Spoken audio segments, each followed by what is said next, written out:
and I looked at my net worth go down to like $1,500 or something in my Coinbase account. It's the worst 6 months of my life. Like I've never in my life experienced that level of depression and anxiety and not being able to afford food in Walmarts. And like one of my friends hit me up and was like, yo, Outer Banks is filming here in December. Like you should just submit this thing. It's like I think you'd probably get in instantly. And so I did, and it just like instantly worked out. Like I've done the needle in the butt a couple times. I was just like, bro, my butt is sore. Like I don't want to do this. I cannot keep this up, and it's expensive. So I don't know how you even afford this. For one, like I had a rich only part of the audience will get this because unless you grew up with a certain level of stress, you wouldn't need to make up these false delusions in your head to get through life, just to do normal stuff. Today, I'm super excited, and that's because this is the first of a more routine podcast that I'll be posting on this YouTube channel, hopefully on a weekly basis. Try to hold me to that. So we're going to be talking to Kay today, and I do have to admit that I did have some issues with recording the audio, so the first 10 minutes or so of this podcast is actually missing. So I'll go ahead and do the introduction now. I'm speaking with Kay today, who's a small content creator by his own standards, but by most people's standards as well, who would assume that you have to be much larger to be able to do this full time. And for me personally, this is a very selfish podcast because I want to know how this guy is actually making money off of posting on social media because I'm not making anything. Despite that, I don't think you're going to have any problem developing a connection with Katie. Such a likable guy, and it's such a hero story to hear from someone who's lost all their money, who struggled, and yet still followed their path, stuck to it, stayed disciplined, even when it got extremely hard through the depression, still came out on the other side, loving life and doing what he wanted. So with that, we're going to go ahead and jump right into the podcast where Cade is talking about his intro into trading and investing. Looking at the overall market to try and establish a trend pattern, like, okay, we're probably in a bullish next couple of weeks, couple of months kind of thing. I came from that world where we're always looking at the chart of Bitcoin, Ethereum to see, okay, if Bitcoin rips, ETH will be following it, and then NFTs are after it. That was kind of like a large part of the process was what we were trying to figure out where Bitcoin was at and inside of its short-term, movement. You're like, okay, what's the pattern here? Because pretty much it followed immediately. It'd be like Bitcoin does this, then ETH does this, and then NFTs follow. Like, and they do the opposite. And it was weird because ETH would go up, NFTs would go down because they're valued NFTs. The value if it goes up, so they get out of them.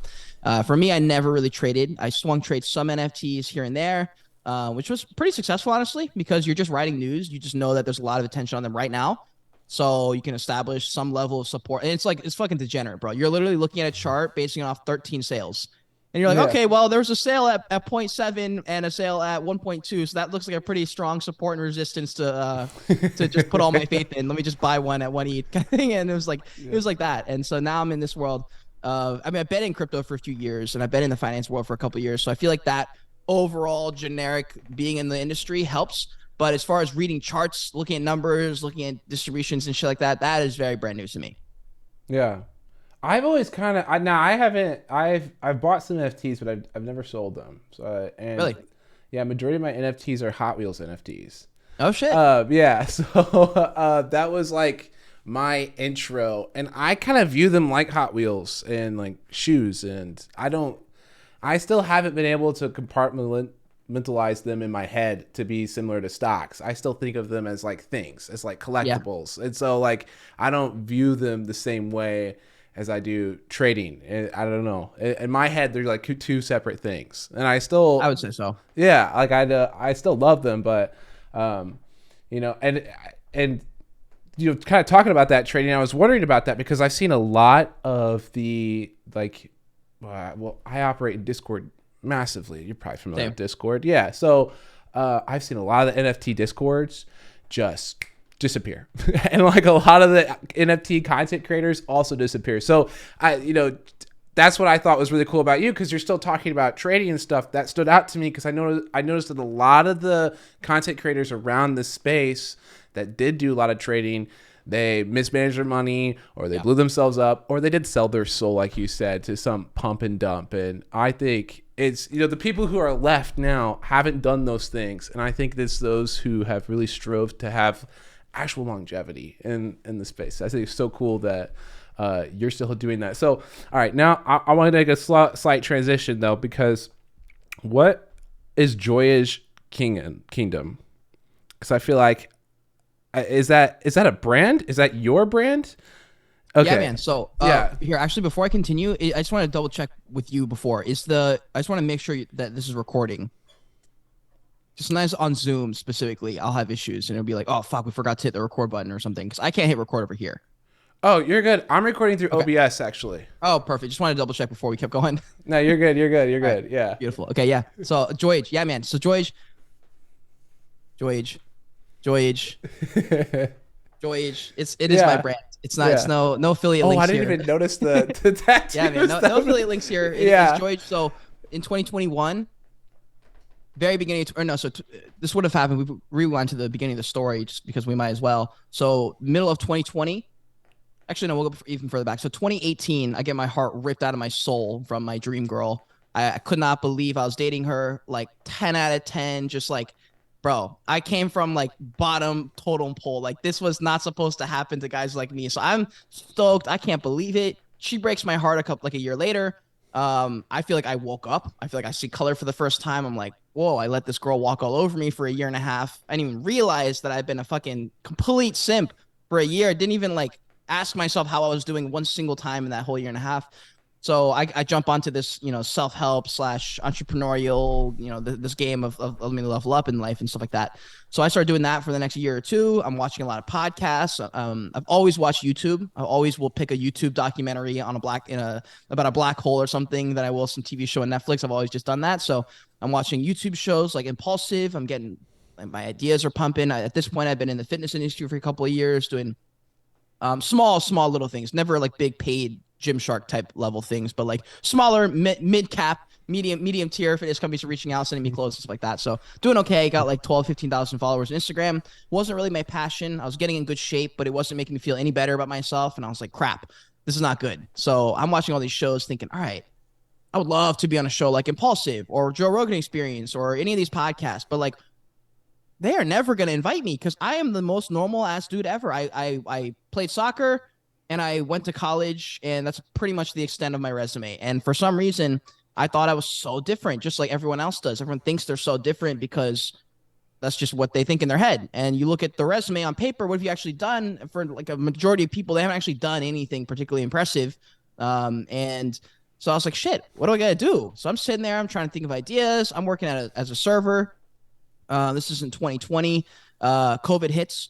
I'm stuck in my apartment. I'm only leaving to go to the restaurant to serve. I don't know how our restaurant was still open, but that's South Carolina. That's South Carolina things.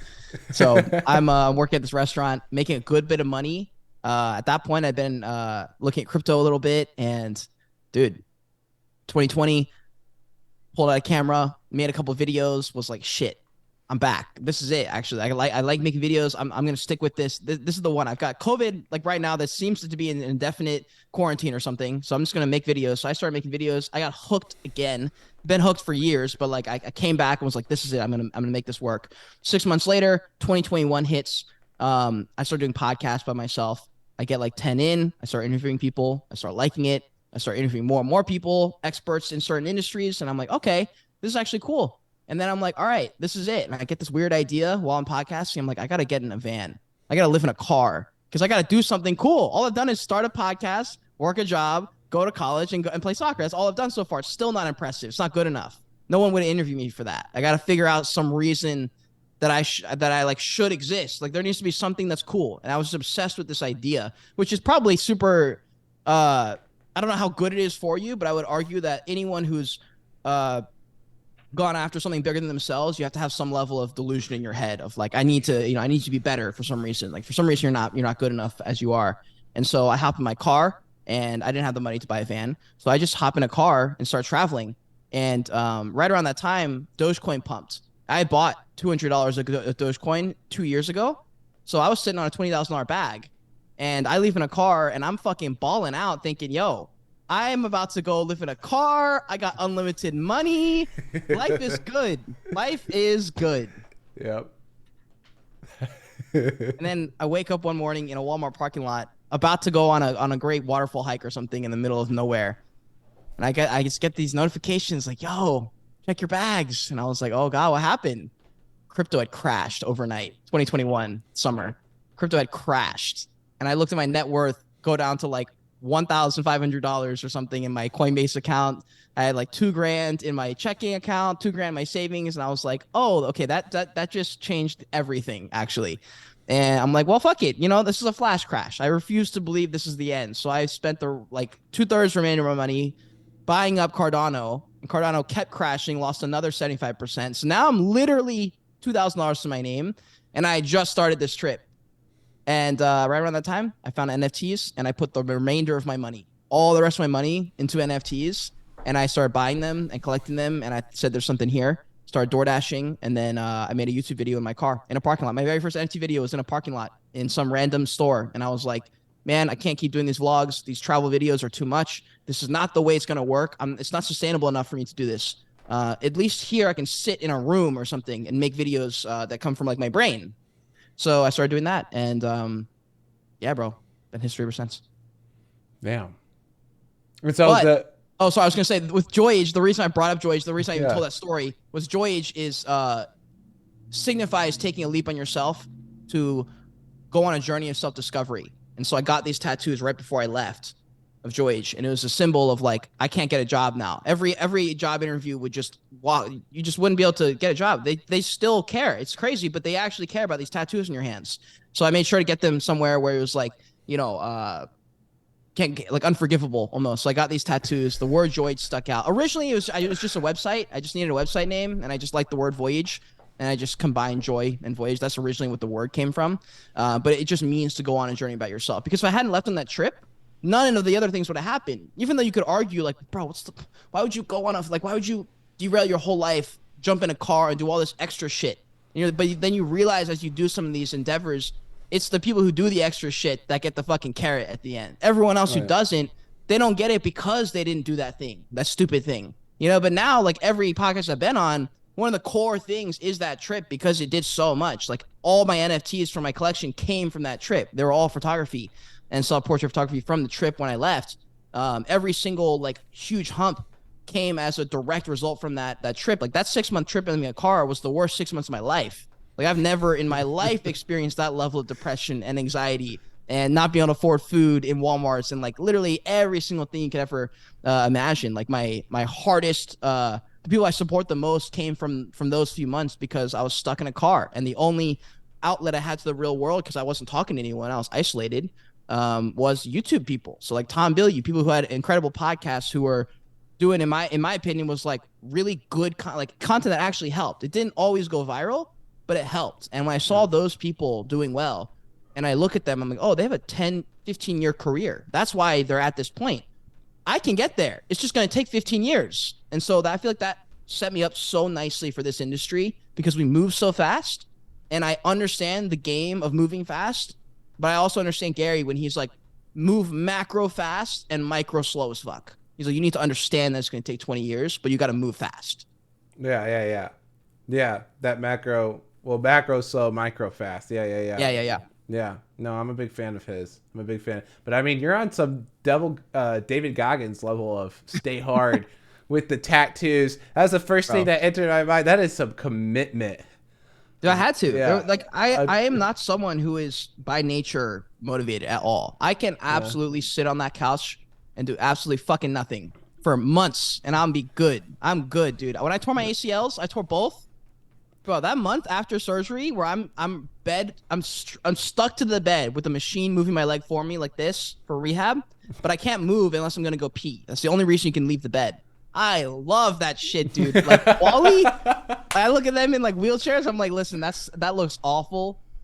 But like, listen, if I had no extra aspirations about my life, I would be a couch potato. Like that's just complete reality. Like if I'm not checked in, I can be so lazy. And so I have to show myself on a subconscious, deep ass subconscious level that I'm in. And like these kind of things are little notes that keep me deeper in the game. I feel like I have like my flesh in the game versus some people, I don't understand it, but they like, I remember watching this video from a TikToker, big prominent TikToker from the NFT land.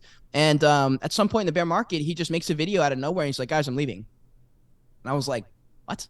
It's like, bro, what are you even talking about? You've been posting consistently for 2 years. What do you mean you're leaving? I was done. I can't do it anymore. And I was just like, I remember that moment because I was like, I would never do that.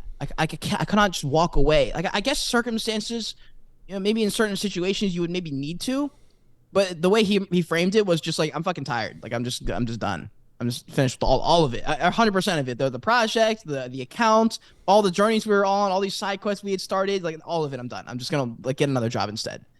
It's just like, why? What? Like what? I thought we were all committed, bro. Like It's what? Now we mind got blowing. tattoos, you know? Like Yeah, it's mind blowing to just yeah, walk away, especially when they build these communities and stuff. It's like you're not just walking away from yourself; you're like walking away from a commitment with thousands and thousands of people you've committed to producing that content for and keeping them informed. That's the way I view it. It just blows my mind when people just up and just leave and just quit, especially since I love this. I'm like you. I could be insanely lazy, and so like the only way for me to combat that is to make sure I don't have free time. So I like need to schedule everything out in sort of like an almost ridiculous way and just yeah. kind of boss myself around, or else it just goes off the rails and I will just watch YouTube for 24 hours of different podcasts and stuff.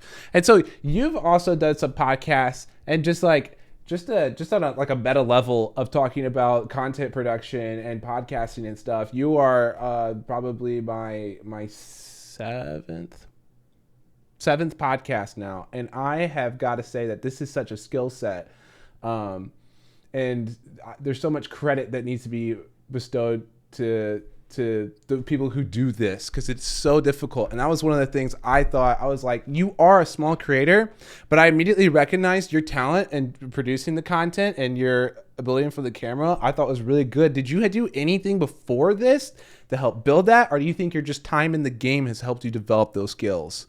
Because It's definitely a combo. Like the time in the game helped me, but I would argue the only reason I'm here is because the intention that I set. Like the main thing I talk about with content creators who, because I'm learning trading in a community right now of other like traders stuff like that, and I fuck with them a lot. I like learning a community. I could totally learn it in YouTube University by myself.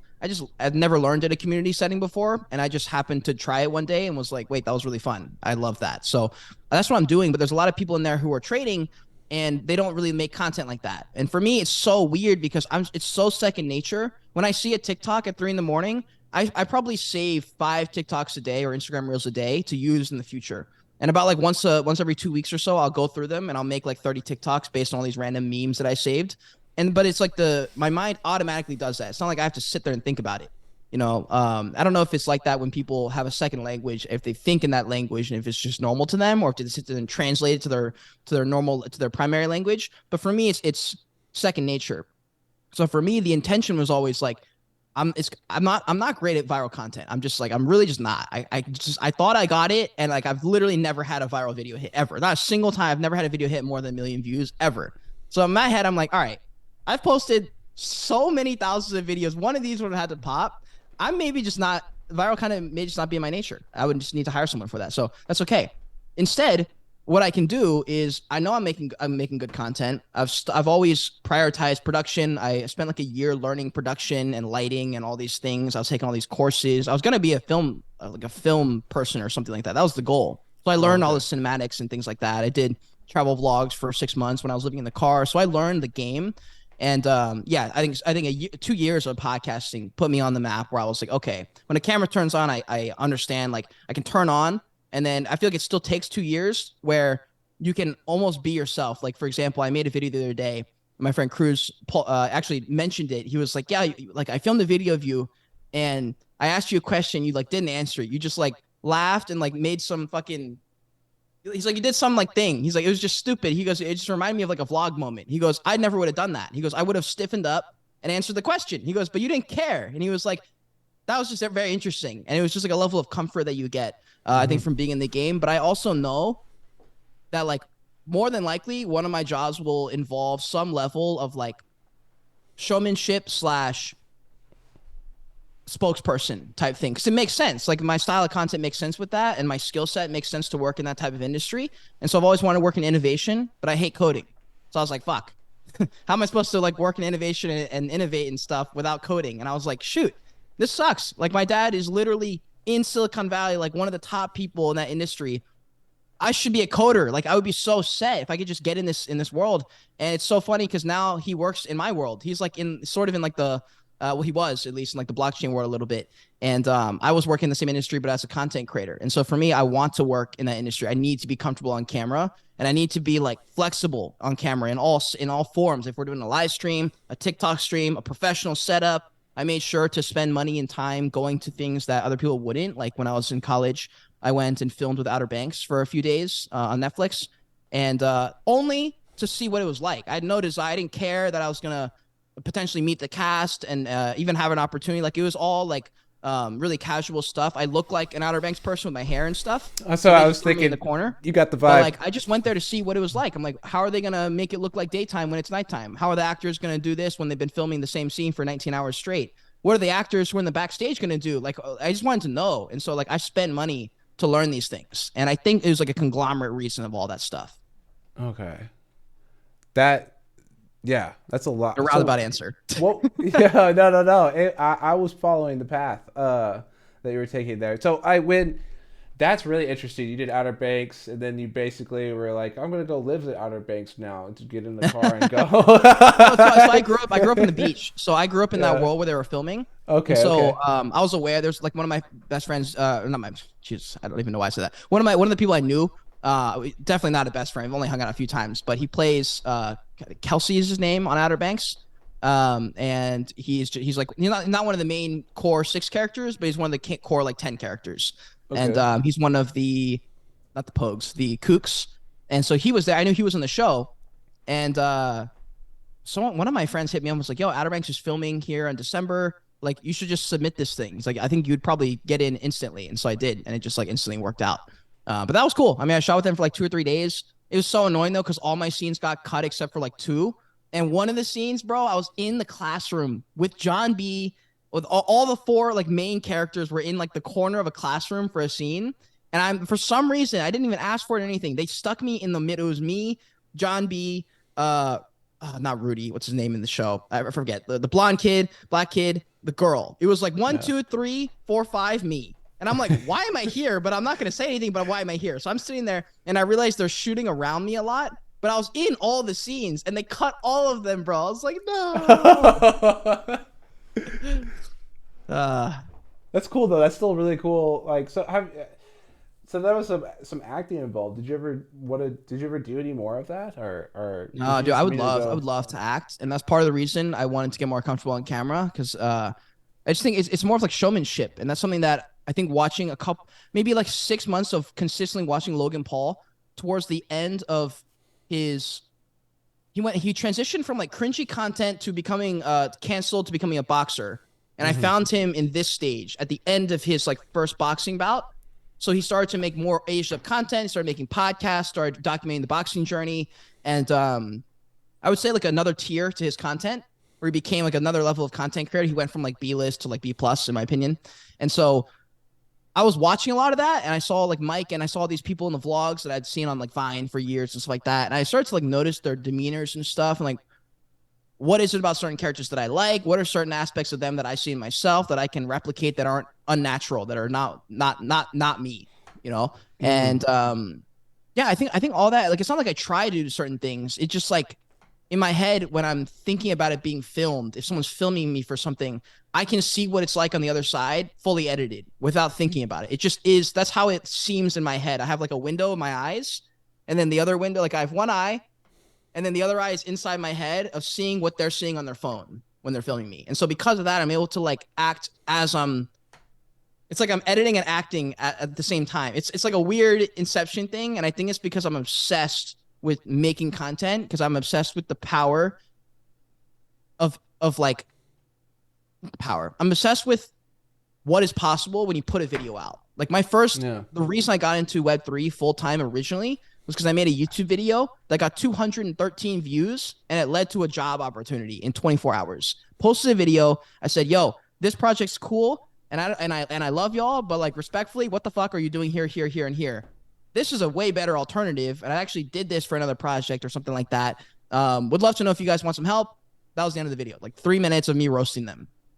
They hit me up the next day and was like, "Yo, we want you to join the team." as an analyst or something. And I was like, okay. And so for 6 months, I built their brand on Twitter. I would argue that one of the main reasons they were relevant after 6 months, they did a bunch of decisions that I was like, like, I don't know, like this is not the direction we should probably headed. They went that way anyway. We ended up splitting after 6 months. But like that first opportunity came from a video I made. And then 2 weeks later, I'm doing all these reviews, and then people start paying me to do commission reviews. And I was like, hey, listen, like if you're gonna pay me, you got to pay me up front. You got to sign up for this brutally honest review. I might rip you apart, you know? At that point, I had already been full time for a couple of weeks. And once I got my first paid commission, that's when the bulb like flicked on. I was like, oh shit, I have my time back because of this job where I really don't have to do too much extra work. And now people are paying me to do these reviews. I just got to grind, you know? And that's where I really saw the power of compound interest and videos and videos and videos and videos and videos. You know, 40 reviews later, someone hits me up and they're like, yo, I saw one of your reviews from 6 weeks ago. You're still doing them. So I want to hit you up and do one of these because I saw your last one. And it's just the power of videos, dude. Like, I don't even know what the power is. I don't even know what's going to happen. I just know something can happen. And someone will be feeling some type of way, swipe up on an Instagram story, respond on a LinkedIn real quick, and then something happens for me. Like, it's happened so many times to so many people I know that I'm obsessed with that, like, idea. Yeah. No, I get that's and I think that's why so many people struggle with it. But I mean, as a guy who probably took off in a van and just went, you know, Joy's brand, and the uncertainty and the unknown is not really that intimidating to some people because it's more exciting rather than like a scary experience. So I gotta ask, will you ever get back in the van and just do these? No, you're not making it. Was it even a van? What vehicle was it? Where were you living? It was Prius, a tiny little hybrid hybrid car. car. Living out of a Prius? That was brutal. Yeah, I was thinking, brutal, bro. Yeah, I was thinking of all these van life people, and I think it would have been slightly less shitty in a van, but there was trade-offs, right? Like I took the Prius because it's way more discreet. I'm not gonna get caught anywhere. I got away with so much shit living in a car than I did living in a van or a bus or something like that. Like you just can't. Like I would hide in places, or I would go into a national park for like 2 weeks straight or something like that. Like you can't do that with a van or a camper or something like that. And so I was able to hide. I was able to, like, just for some travel tips while we're here, like I would park in hotel parking lots. And then at 7 or 8 in the morning, walk in, get some free breakfast, refill my ice real quick, walk out, never see them again. Walk into Walmart. I guess Walmart, there was nothing free I could get, but I would stay in those kind of places.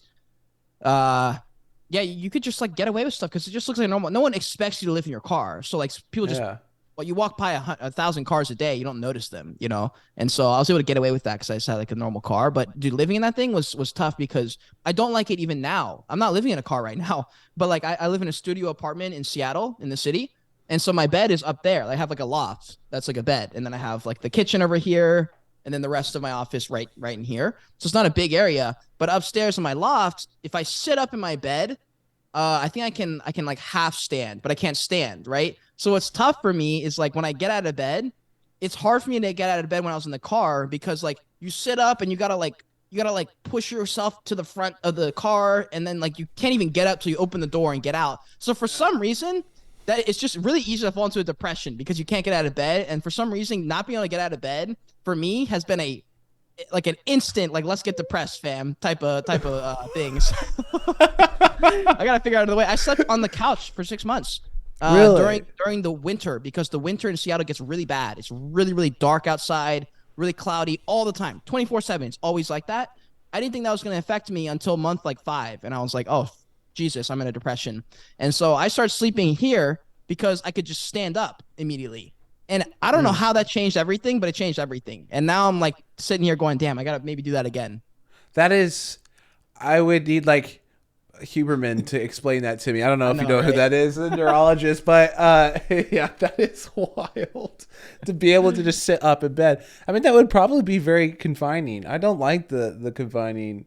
Yeah, it's a weird thing, bro. There's a bunch of things I've done that I think I sought them out to see if they were true or not. Like I feel like every job I got was to see if it was actually that hard. Like I would see someone doing a job, and I'm like, I feel like you could totally do that better, and I feel like I could go in and make this better somehow. Like I did orientation because I had a bad orientation experience. I was like, yo, that was the worst orientation I've ever seen in my life.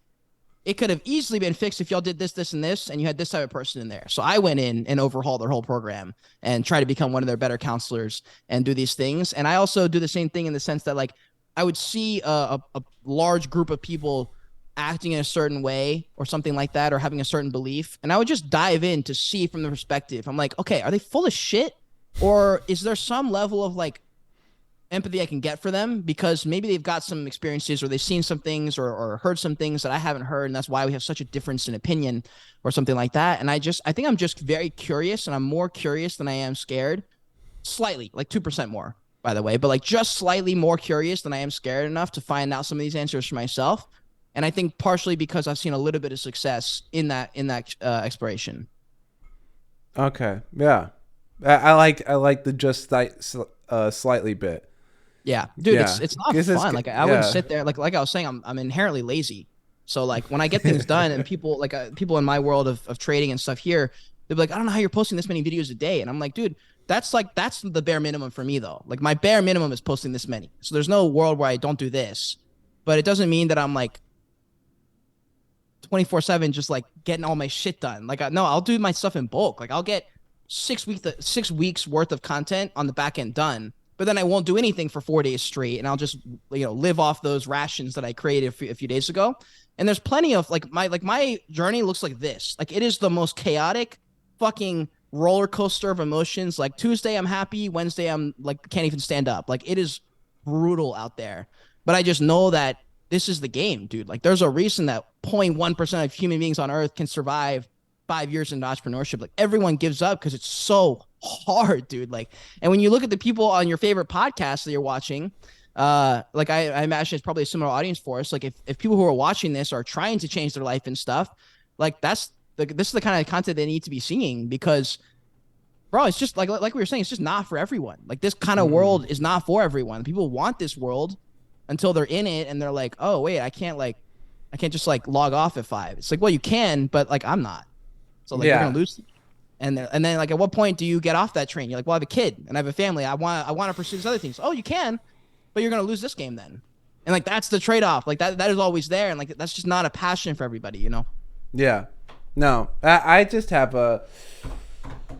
I just look at it as like just keep going, all you need is that one pop off moment and then a body of work behind you to solidify that you've been doing it. I also feel like I've been doing this for almost 2 years now, content production, and I feel like it's only recently that my videos have become somewhat good by my standards. Same, bro. Yeah, yeah. It took a while, like a long while. So. Yeah, it's the time end is also what you need to just pop off. I know comedians often say that it takes them 10 years before you can become a good comedian.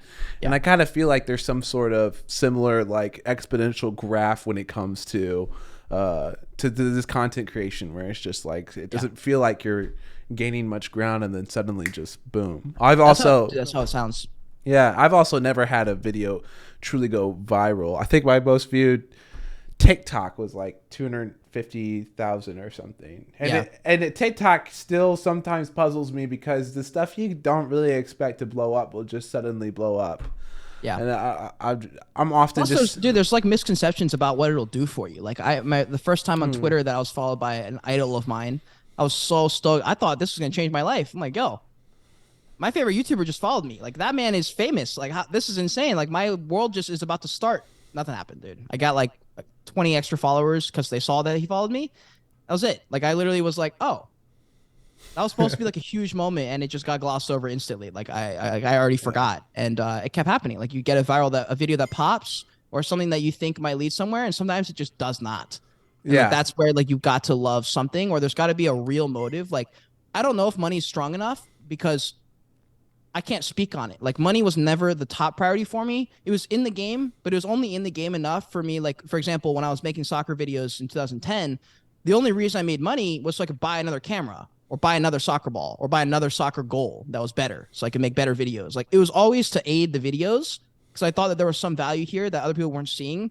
And I was very confident, even though I had no social proof, that my videos were good. It just wasn't being seen. And I'm very confident there's a lot of content creators who are really good that just aren't the best at harnessing the attention, but the content is good. And the reason I know that is because like you can make a good video that gets 10 views and then gets reshared by one account, and then it does incredibly well. And you're like, wait. So if you had posted it, it would have done well. So it's not that the Hmm. video isn't good, it's just that like it wasn't right in front of the right people. So I get obsessed with the idea of targeting your audience.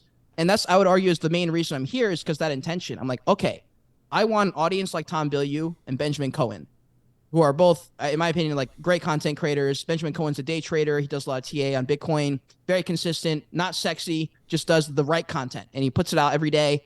And in my opinion, he doesn't even have 1 million subscribers. He should have 5 million. And there are people with 5 million subscribers that should not have 5 million, in my opinion, because I don't think that their overall value is actually net positive.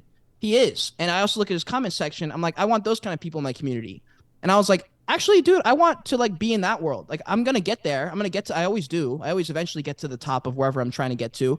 But if I'm gonna get there, and it's gonna take 10 years anyway, then I might as well like try and get around the right people at the end of the journey, instead of ending the journey and realizing I got a bunch of soul sucking demons around me. I want to have like the right people. So I gotta do the game right while I'm playing. Otherwise, I'm gonna get there and it's not gonna be the way I want. I'm just gonna get there, and like I know a ton of people who have money who are depressed. So I'm like, I already know that the money's not gonna make me that much happier. It's just gonna make me want to do more of what I'm doing. And if I get there and I don't like it, then now all of it's useless. So I think for me, I was always chasing the respect of people that in my head I respected. I think because of that reason, it kept me with a North Star that I don't know if I just feel like it would help. It helped me a lot, and maybe it would help a lot of people to have that North Star. And sometimes I don't know if people have had that conversation with themselves of like, why do I keep falling off? Why do I keep making videos for 2 weeks and then stopping for 6 weeks? Why does that happen? I don't know, because I've never done that. I don't get off the game like that. But I think it's because of that North Star. And I think if people had a North Star, it wouldn't be so easy to give up and just stop making videos for a while. Or like, oh, this happened, so I stopped making videos for 19 weeks. And it's like, I mean, I get it. Like, I know that you can, and I know that's like probably fine, but it's like in my head, that's just not good enough. Like, you just got to do Yeah. better than that. And Yeah. that's just my thoughts on it. I don't I also wouldn't understand that. I get really hard on myself and emotionally, even if I'm like kind of off track for like a week and not keeping up with stuff that I want to do. My content production level isn't like yours because I spend so much time doing like written stuff in the Discord and Yeah. and everything. And I still do stuff outside of this. I help run my family business and stuff like this. Okay. So I still have to do all those networking meetings. I'm contractor for hedge funds and stuff. So if I'm not doing something though related to any of those, even for a week, if I'm falling off, it still bugs me. And it still bugs me if I'm not producing enough content as well. So Yeah. but I mean, I guess, well, there's a few things I want to touch on. I guess I want to first ask, when it comes to, so your goal is to get more into the finance side of things and more involved with crypto and stuff and doing some more trading and stuff. Is that like your goal right now? Your overarching Yeah, goal I or? would say my midterm goal is to get enough my foot into that door, because my actual goal is to work with, because I don't know if it's a limiting belief or if it's just facts, but I don't know, because I've done everything by myself up to basically 2 months ago when I got an editor. I did everything myself, but Mm, like, which was so much work. I can't even believe I did that. But like I literally don't know what version of me existed in 2021, but I need that version back because he was on a fucking grind like I've never seen before. Maybe he just burned to death, and maybe that's why I haven't been able to access that version of me since then. But I did everything myself, and I watched, or I would see other people who operate in teams, and I would say, okay, there's definitely trade-offs to this. Like, I get to make every decision because it's just me. mm, Versus if I'm in a team, I can't make every decision. I got to think about the team, which is fine. But for where I'm going to go, I think the independent route is the way to go. And then 2 years later, I see that I'm probably fine either way. But I looked at the dynamic of the teams and realized, oh shit, when you have a team, you can split up some of the work and you can get arguably better content because you've got a whole team of you working, if everyone has complementary assets and stuff like that to you. But they may have access to something because of the group dynamic that you don't have access to, in the sense of, I would love to work in the innovative part of Web3, which in my opinion is going to be led by augmented reality, these glasses that we saw from Apple, the Vision Pros, things like that, inventions like that, software that's being written right now. am I going to be able to get access to the front end technology, the first rendition of XYZ contact lenses that can see through and pull up Instagram profiles, stuff like that? Like, if I want to get access to that, the chance of me getting that from making independent YouTube videos, or the chance of me combining with, X company that I think is pretty cool. Like Project Kaizen's an NFT project I rep all the time because it's led by Tom Bilyeu, Impact Theory. This is their Web3 initiative, and it's just like Ready Player One. And I'm like, look, if it's anything of a shred close to that at all, then at least the very least is they'll have access to the stuff that's front end because they can afford it. And so I will be able to access some of those things. And I want to be able to, like, when, the next rendition of the Facebook Quest, headset thing comes out, I would love to have like the very first test of that and like travel with the team. And in my head, I think that maybe works better in a team setting. So I really have no idea where that even this conversation started to get to that point. Oh, I guess my eventual goal. So I think I want to eventually work in a team setting, which is why I'm doing my stream the way I am, where there's some trading content, there's some news content, there's some like mindset work and stuff. But I want to be bringing in guests at least once a week, at least for segments or for the whole show, because I kind of want to play around with the dynamic of working on a multi-person thing, because I've never done that. Yeah. It's always been my own thing, so yeah. Getting an editor is something that I've been considering doing, but I've only just, I feel like, recently leveled up my editor skills by actually dedicating some time to these programs, these video editing programs. I feel like are not intuitive at all. And now that I've been using it, it's fine. I just feel it's so frustrating to use them. It's like when I built my first website, I was like, people do this for a living because this is the most obnoxious thing I've ever been assigned. Bro, I do not love editing. Yeah. I like picking out like the hardcore edits and stuff. I don't have the patience for it. So like I can clip it up. Like I was like, I can't. It's time consuming, especially podcasts. If you're gonna clip up podcasts, you have to watch the whole thing. So like your minimum gonna be there for 2 hours. Oh yeah. So that part was tough for me to get past, honestly. And I don't love editing like that. I can do it, but once I found that there's an editor out there that can replicate what I want, it was game over. Like I remember when I was playing soccer, I would always be like, damn, bro, like I feel like I see things differently, and I wish there was a team of 11 of me. I feel like we would dominate. And so when I was editing, I was like, man, I just can't find someone who edits just like me, who finds the cut like this and is able to see this clip. I was like, I feel like I see it a certain way. And I just will never be able to find an editor like that. And then my friend was like, dude, I know you don't think it's possible, but like you will be surprised at how many people can actually. He's like, your editing's not that good. And I was like, I know you're right, but they won't find their exact clip. He goes, and I think that you think that they won't, but they will. And I was like, okay. So I put out a tweet, got like 50 people to respond to me instantly. Out of all those 50, maybe 10 stood out. Out of those 10, 4 actually could do it. They would just like, a few of them would just never get back to me. They were too slow. And eventually, like after like 3 weeks, I found like 3 or 4 people who are amazing. And out of those 4, I found one guy that was the best, and I've been rolling with him ever since. And second, I had that limiting belief blown out of my head. I was like, okay, I need to stop thinking like this entirely. Like anything where my head is like, no, this can't be done like this. I'm like, no, there can be. I just have to find them. Like that person exists. That software will exist at some point. AI is moving so fucking fast that a lot of the problems I'm stressing about, I don't need to stress. I just got to like get through the game. And as these events just keep rolling through, I'm probably overshooting how impactful they're going to be on me in the beginning. So maybe I can just relax a little bit. Yeah. No, that's the way the technology, just even using ChatGPT, as you've already made videos about, is incredible. And I've been playing with GitHub and stuff with my very novice.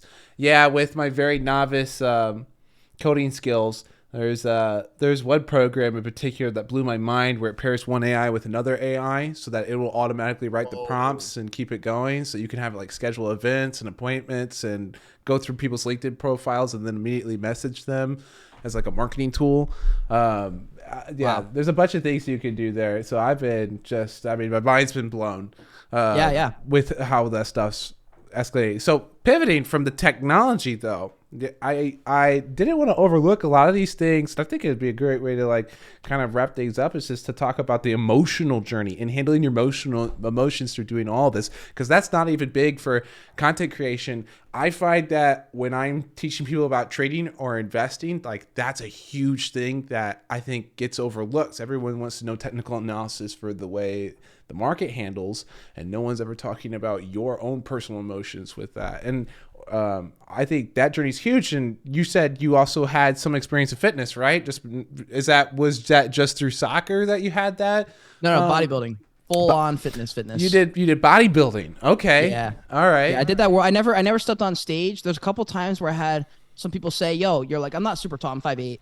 I'm like, at that point I was probably 190 or something like that. So I had I had way more muscle than I have now. Like I'm in good shape now, but I look more like an athlete than I do like a bodybuilder. That's because a couple years ago I just stopped at that level of consuming calories and hitting 17 sets of everything. I stopped hitting those as hard. I think my priorities shifted a little bit. But yeah, for a few years there, from like 2015 I got, or maybe 2013 I got started to get into it, did P90X, did all those like DVD workouts and stuff like that, and then did a few years of that, and then jumped into the gym at 2014, and then went super hard at like 2016 after college soccer ended.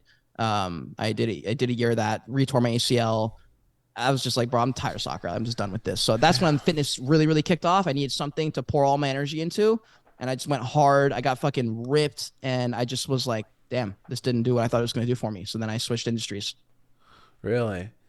So I feel like that is a really opposite for a lot of people. I feel like a lot of people go to that fitness journey and then they feel great. I mean, you probably physically felt great, or do you feel like you push yourself to like, a lot of people have the misconception that people walking around with six packs at 4% body fat feel great. Like they usually feel awful and are really unhealthy. Do you think you pushed yourself too far to that extreme and that's why you had that? Dude, I only have good feelings on myself when I look amazing. And that's just hard because to look amazing, you actually have to keep up. Unless you can take other like steroids and these SARMs and things like that, and like they work, bro. Like I've tried literally every single hack on earth. I've tried every single one. It doesn't matter what topic it is, I've tried it. Like whatever Wish, thing you saw on Wish app 14 years ago that was 17 I bought. Like I have tried every single supplement ever. So I've tried everything, and they all work. Like I've done the needle in the butt a couple times. I was just like, bro, my butt is sore.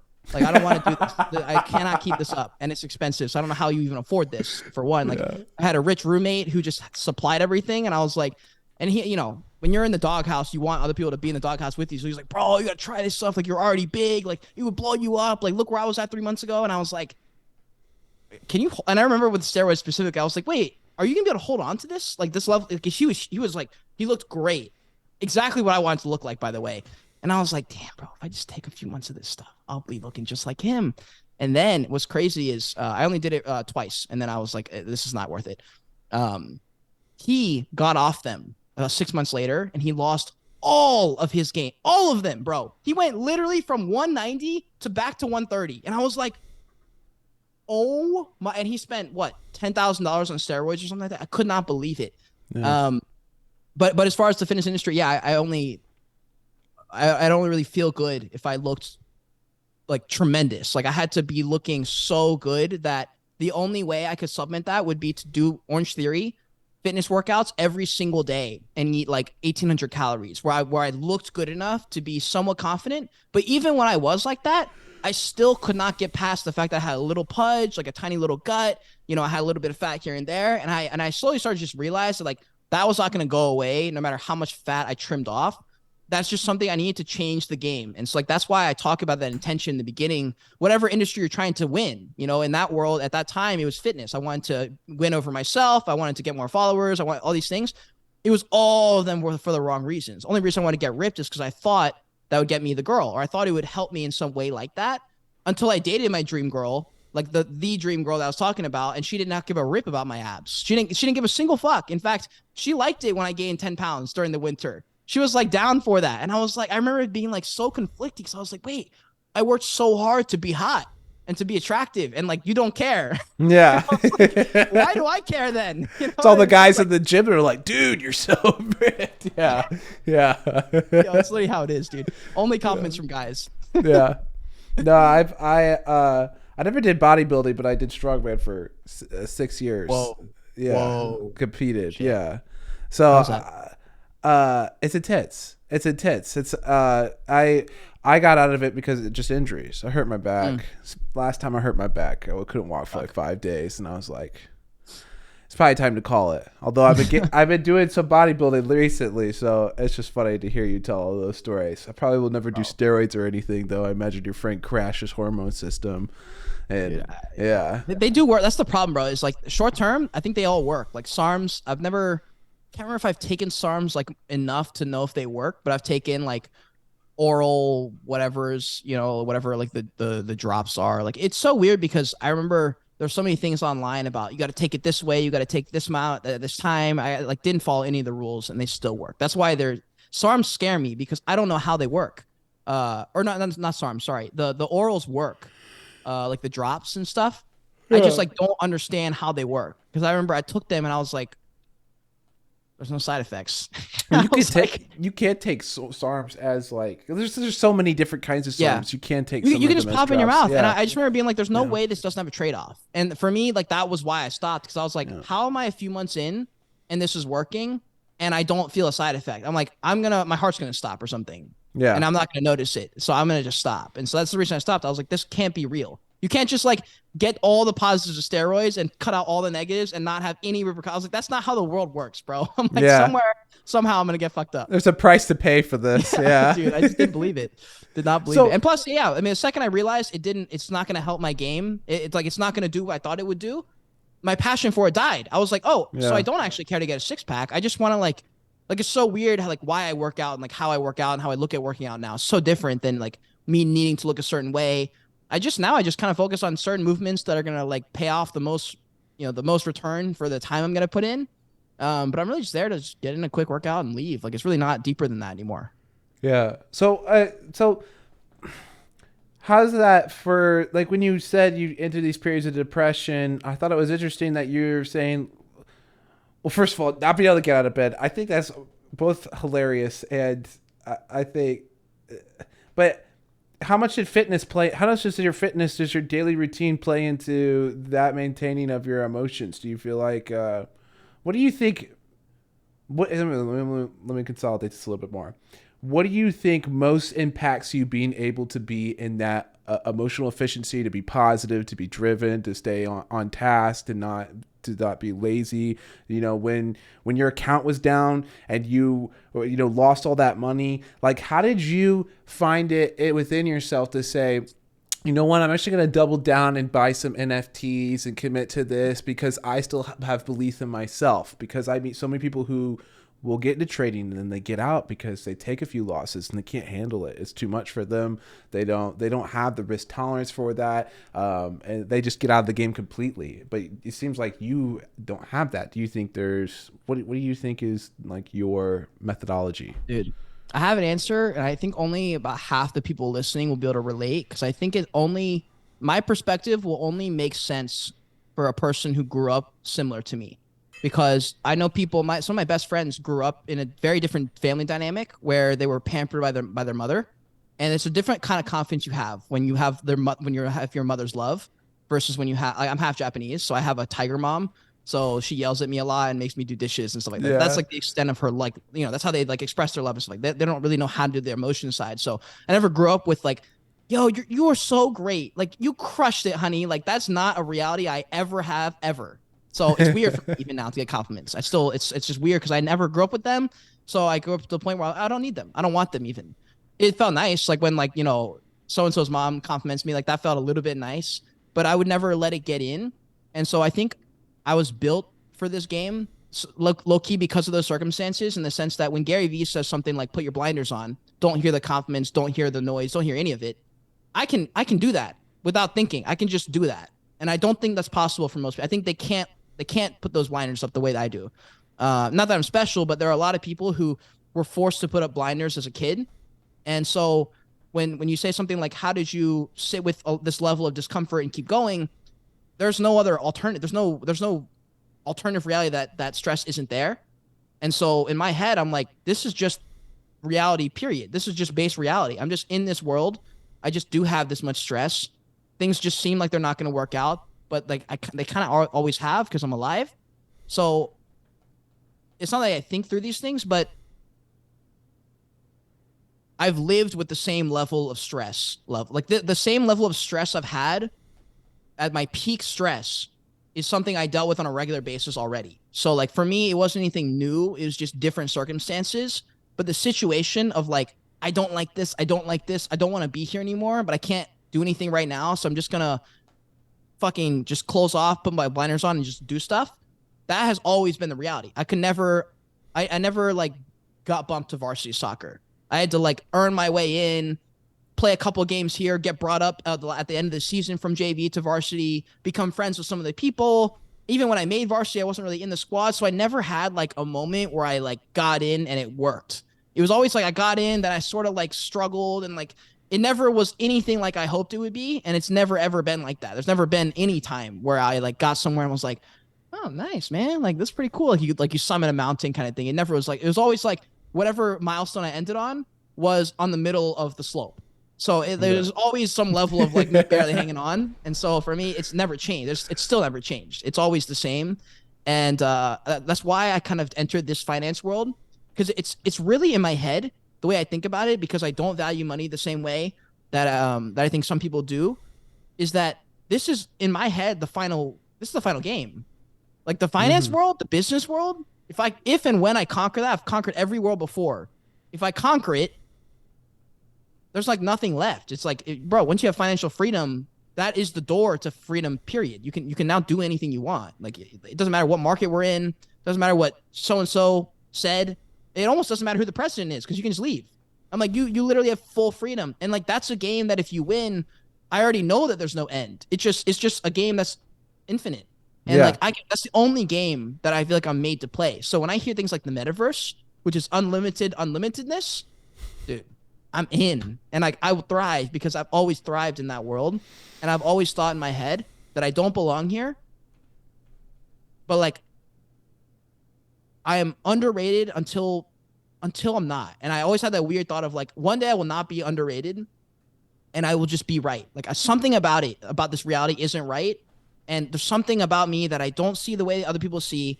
And I think, and I don't know what it is exactly, but I think this weird sneaky suspicion, and this is why I say only part of the audience will get this, because unless you grew up with a certain level of stress, you wouldn't need to make up these false delusions in your head to get through life, just to do normal stuff. Yeah. I've always had to do that, you know? That's funny. Yeah. Yeah. But it's like a great fighter has to come up with some of those delusions too, you know? Like anyway, you know, I don't even call them delusions, because they're only delusions until they become reality, right? And I think that's, and they always have. That's the reason they became, because they're so delusional. It's like Logan Paul says, like delusional optimism. He's like, if you don't have that, you will never bother to pursue those things. Right. You know, with Jordan Peterson, he's got some great things too. He's like, look, if you don't think you can get there, then you have to build up with those baby steps until you're ready for those kind of things. And like I did that with the living in the car. Like I slowly, week by week, documented my journey of building this little miniature car into a home, ripping out the seats, drilling in fucking planks so I could lay down as a bed. Oh, like, I did not realize you did all that. Things, oh, like wow. Stuff like that. So like by the time it was time to leave, I was ready to fucking go. Like I filmed everything. I quit my jobs on the phone. I fucking left the next day, but I was prepared because I had like 4 months of like, okay, I'm going to do this, and then I'm going to do this, and then this, and then I'm going to leave. And so once all those were crossed off, I was like, shit, I got a car ready to go and like 20 grand in my bank. I should just do this right now. And I literally just picked up and left one day. So when you get those periods of depression, is it just like keep going until it goes away? Yeah, I pretty much, there's a great quote that Easton said on a podcast with me, actually, by total accident. I was going through one of those periods and I was like, dude, I'm like not being able to do anything other than DoorDash, watch crypto videos while I'm door dashing, and then get really high and then sit around. Like that's the extent of my day. I don't know what it is, but I can't do it anymore. And he was just like, bro, you just got to do it anxiously. And I was like, what? He goes, you're feeling anxious right now. So I was like, yeah. And I was like, and depressed. He was like, yeah, you can still do all the things you don't want to do while you're depressed. And I was like, what do you, I was like, no, I can't. I'm saying I can't because I'm depressed. He said, no. Do them depressedly. And I was like, what are you talking about? He's like, you can do the editing while you're depressed. And I was like, oh, you're right. I can. And so I think that awareness that is a net truth, like that is true. Like even if I don't want it to be true, like it is true. I can do anything I want very happily or very sadly. And like the best visual I can have for this was like one day I was walking on the street. I think I had been microdosing some shrooms or something. And I was walking and I remember that the day before I had walked on that same path, but I was feeling stressed about something at that point when I was walking. And I remember it was like the worst like 37 steps ever. I was like stressed about something. There was a weird person in the corner, and it was just a not good experience in general. And then the next day I was walking and everything was peachy. The birds were singing. I had something good happen like a minute ago. I had Chipotle in my hand, like I was living life. And I was sitting there going like, damn, nothing changed about yesterday's walk. I'm on this exact same path, but today I'm happy. Yesterday I'm not. Like you can do everything you can depressed. It's just gonna suck a lot more.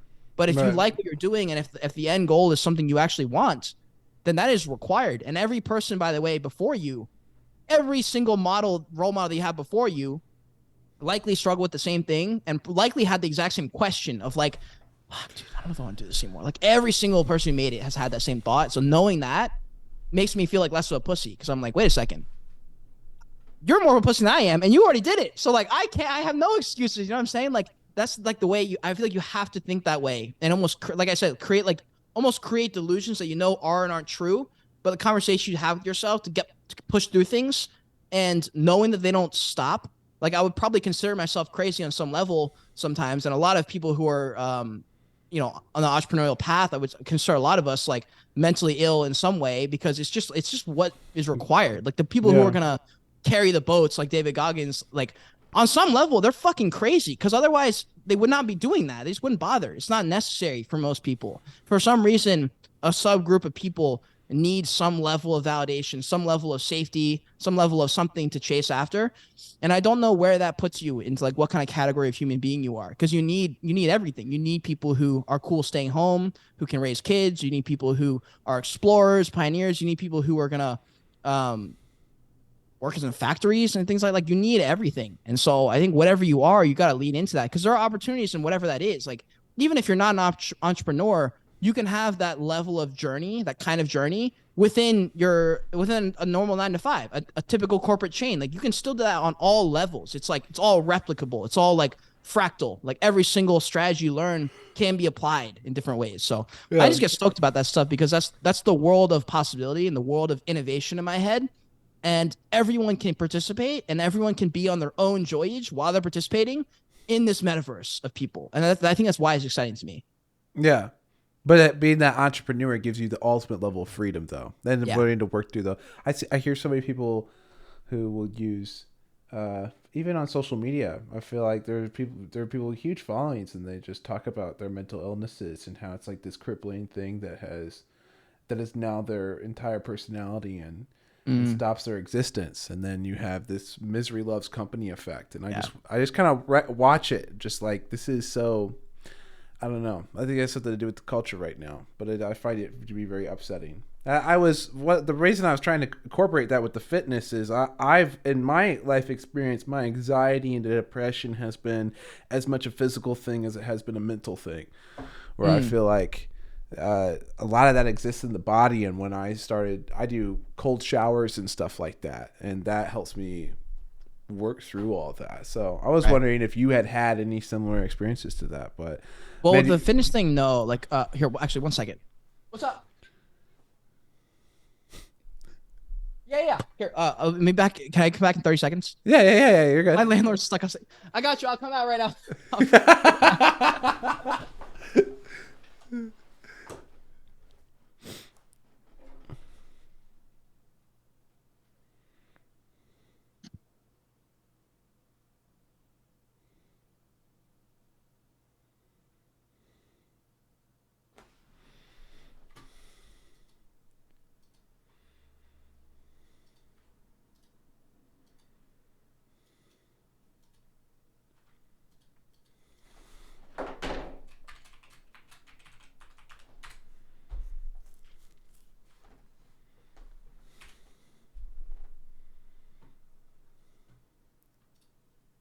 Yo, Welcome back. my landlord was like waving out my window, and I was like, he was like, "No, I locked myself out."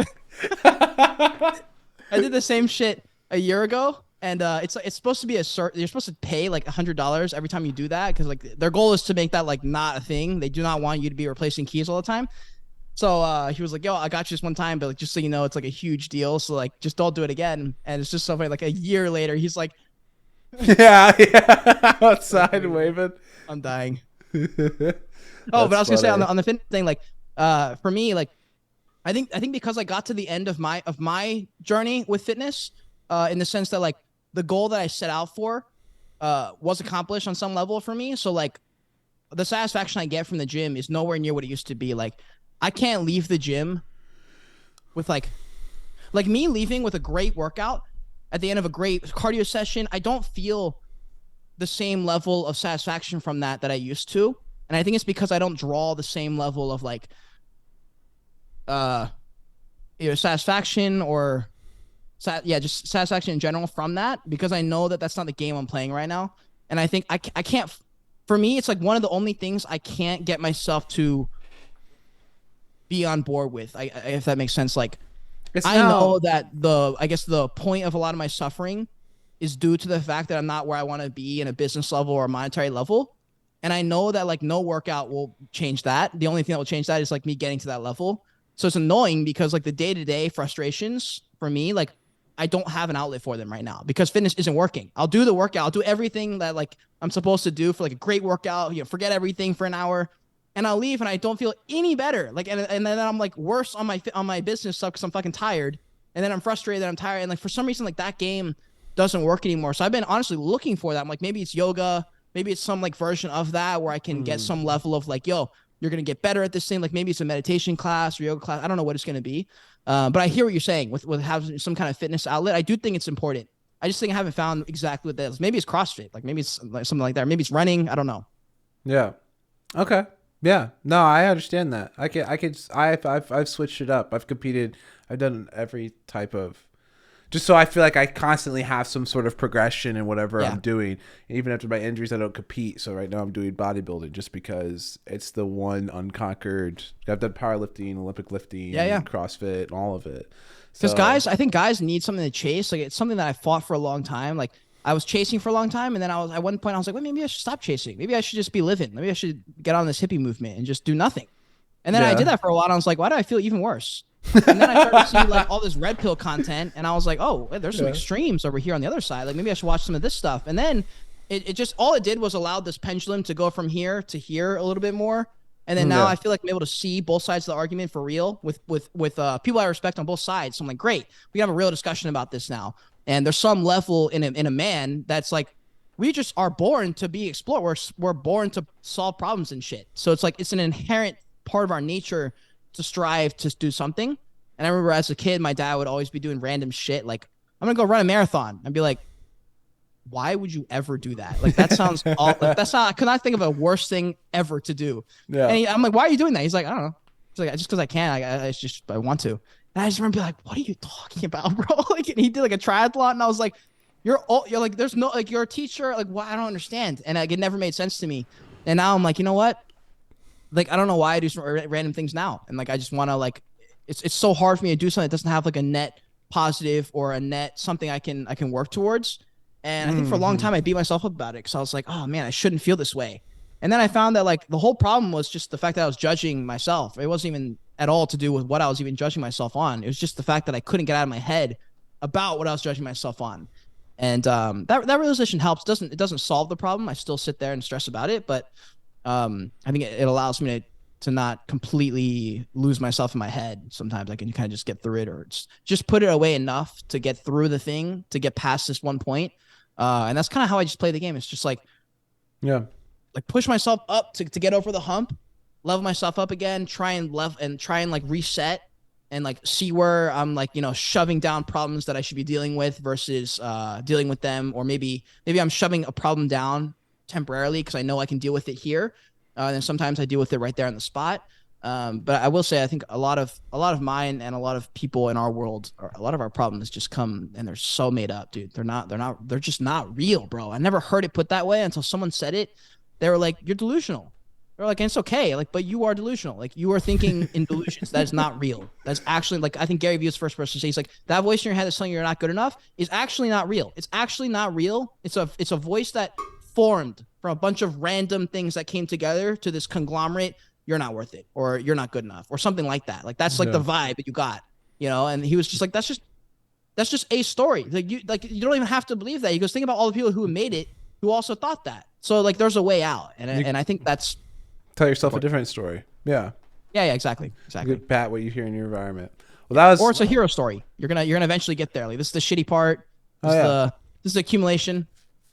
It's I've up and down. I've always thought like that. I remember my first horrible trade. I was like, well, this will be a great story when I make it. You know, Mhm. first time I lost a lot of money, and even when things get hard, right now, that's all I think is like, oh, this is a cool part of this story. You know, to Yeah, have that like mental view of it. Like this is, that's a great way to put it. yeah, this is just a great part of my story. This will be fun to tell later. You And know? it always is, bro. Every single Yeah, L I've taken eventually has been kind of funny. Like I remember my very yeah, first time with Gary Vee, I was supposed to like my friend was who knew him was like, "Yo, like I love this podcast clip we did together. I'm gonna text this to Gary. Just send me the clip." And so I posted on Twitter, and I saw there's an error on it, so I deleted it really quick and then posted it and then sent it again. And he's like, "Oh shoot!" He's like, "Listen, bro, you can't really like double text Gary, and I already sent him that first one. So I basically just like lost the whole opportunity to get right in front of Gary, like a one-on-one. Like he's gonna watch on his phone, and I fucked it. I fucked it, and I remember like curling up my bed, and I was like, dude, like I know that it'll be fine, but like what the fuck, bro? What the yeah, actual fuck?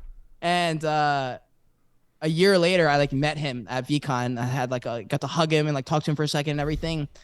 And I was like, damn, bro, it don't even matter. It like literally does not. It's not even a smidge on my life journey. It's that irrelevant. And it was something that was so important for a few weeks there. Like I could not get it out of my head. I was so fucking annoyed. I was like, bro, that is the dumbest thing I've ever heard in my life. Like, how did that happen? You know, like that is so annoying. And then a month, 2 months later, even I had already forgotten about it. Like those yeah. kind of things just don't. I think enough of those hardens you up as a man or woman, and you just kind of like fucking pick up and move on. You know, it's I think there is a level where you can get pessimistic and bitter, where you're like, oh, that's not going to work, and you get to a point where you just count off everything. And I think that's probably counterproductive if you look at it and you zoom out in your life.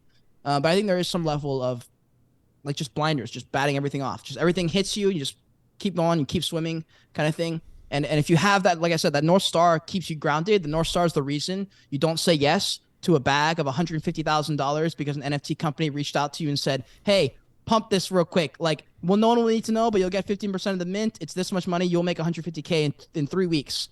And like the North Star is the only reason I say no to things like that because it's like so hard because you're like, yo, no one will fucking remember. I'll be able to do this publicly and no one will care in 4 weeks. That's how crazy Yeah. it is. But the only reason I don't is because the North Star that keeps me aligned. I know that like if I didn't have that, the bitterness in me would say, fuck you guys. I'm just gonna do it anyway. Like everyone I know in crypto's done it. I'll just do it too. Who cares? You know, but in my head, I knew that there's a path for people who do it without doing that. And I'm gonna be one of those because I want to be with people who didn't do that. So I can't be with those people and eventually get there if I did do it. That wouldn't make any sense. I'd be a total fraud. And eventually, in my opinion, you get found out as a fraud. And I would just it would suck to be the butt of that realization for another kid. Like I remember growing up, I would see people like Brendan Fraser, Mel Gibson, these actors and these like manly figures that you can look up to. Like, man, all they do is win. You know, they get to the end, they marry the girl, they defeat the monster. W, bro, like, I can totally do that. Like I'm gonna aim for that. And then 10 years later, you're like, Mel Gibson gets arrested for a DUI. Brendan Fraser gains 85 pounds, breaks his leg, never acts again. You're like, oh, none of these heroes that I thought are impenetrable. They just like are just like me actually. And then you look at someone like a friend blows up. Now they're on the main stage. And you're like, wait a second. A few weeks ago, you were a normal kid in Charleston, South Carolina. Now you're famous. Yeah. And like, what even just happened? You know? And dude, it just makes me, it just made me daydream 24/7 as a kid. Just made me always daydreaming. I'm still always daydreaming about life. But dude, honestly, I have no idea where I was going with that. No, I was just along for the journey. That was fun. No, I understand. That's what it's about, having those delusions and building that story, and understanding that everyone goes through their trials and tribulations. Not everyone is perfect or destined to be famous. It's something that you create, that you materialize. Yeah, man, Yeah. 100%, Yeah. 100%. Agreed. Well, I think that's a great way to end things. I'm gonna stop the recording here, and All right. I'll